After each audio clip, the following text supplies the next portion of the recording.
In today's video, I'm going to teach you how to create a Google Ads account.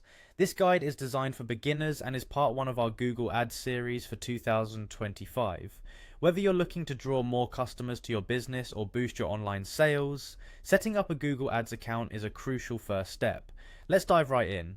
First, you'll want to navigate to the Google Ads homepage.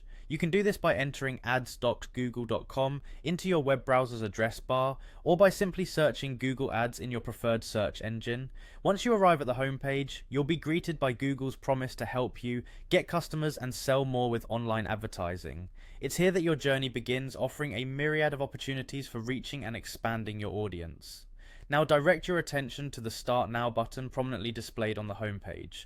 Clicking this button will initiate the process of setting up your Google Ads account. It's important to approach this step with enthusiasm, as the beginnings of any new project often set the stage for future success.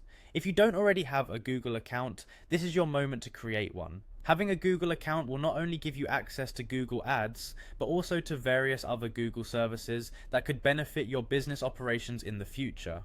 Creating an account is straightforward. Just follow the prompts by entering your details and choosing a secure password. Remember, selecting a strong password is crucial in protecting your online account from unauthorized access. For those who already have a Google account, you can go ahead and log in with your existing credentials. Input your email and password when prompted. This will seamlessly integrate your Google account with your new Google Ads account, allowing you to transition smoothly into the advertising world without having to create new login information. Once you're logged in or your account is set up, you'll have access to a dashboard where you can begin setting up your first ad campaign. But before that, take a moment to familiarize yourself with the interface. It might feel overwhelming at first, but Google provides helpful guidance along the way to ensure you get the most out of your advertising efforts. And there you have it, a straightforward guide to getting started with Google Ads. Stay tuned for part 2, where we'll guide you through setting up your first ad campaign step by step, ensuring you're fully equipped to craft compelling advertisements that resonate with your target audience. Thank you for joining me today, have fun exploring the possibilities of Google Ads, and see you in the next video.